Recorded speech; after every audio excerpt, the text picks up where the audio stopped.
women should wear trousers or not? Well, the wearing of trousers is culture. Okay. It's not Bible. It's culture. Should every woman cover their hair in church? If you read that scripture in Corinthians where Paul talked about covering of head, first of all these things are in the book of Corinthians, because the church in Corinth was a church of plenty problems. Okay. So when he says a woman should cover her head, first of all, if you read the pretext, see, in Bible teaching and Bible study, don't just pick a verse and run. A verse, once you remove it from its immediate environment, is dead. The life of a verse is within its environment. We have what we call pretext, post-text, to understand context. So when you read a verse, read the verses before and the verses after to understand what they are talking about. So first of all, he first said, the head of every man is Christ. The head of every woman is the man.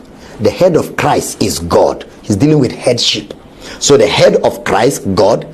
The head of the man, Christ. The head of the woman, the husband. Then he now says, any woman praying without covering her head, her husband, she's living in rebellion, she's loud, she's disobedient to her husband, and she's praying, he says it's a shame to her.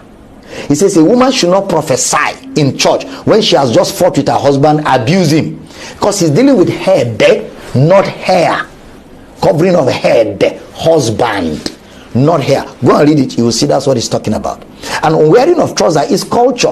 When he says you shall not wear what belongs to a woman and what belongs to a man, he didn't tell us what belongs to a man and what belongs to a woman. Moreover, the people that were given that instruction were Israelites on their way to Canaan, because in Canaan there were a lot of homosexuals. So Moses told them, when you go there, don't dress like a woman and don't dress like a man, so you can be different from the homosexuals. He was not talking about dressing code. He was talking about his consecration away from the homosexuals in Canaan.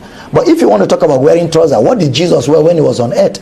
He wore a gown and a band on his waist like a woman, because dressing is culture. It depends on what your society accepts as the mode of dressing. In the Old Testament, the priests wore gown and tied their waist with a band like women in the Old Testament. Yeah, that's how they dressed. You know, and today there are societies you go to, a man wears a skirt and a shirt. They are like Scotland. There are places where you go to, their culture is you wear cap. Places like Puerto Rico, if I go there as a preacher, I wear my cap and preach, because my cap doesn't stop the presence of God. Okay, let's even go down to the roots. You are naked in the bathroom as a woman and you are bathing and you pray, God answers. You are naked in the bathroom as a man, you pray and God answers. So God is not bothered about what you wear, what you don't wear.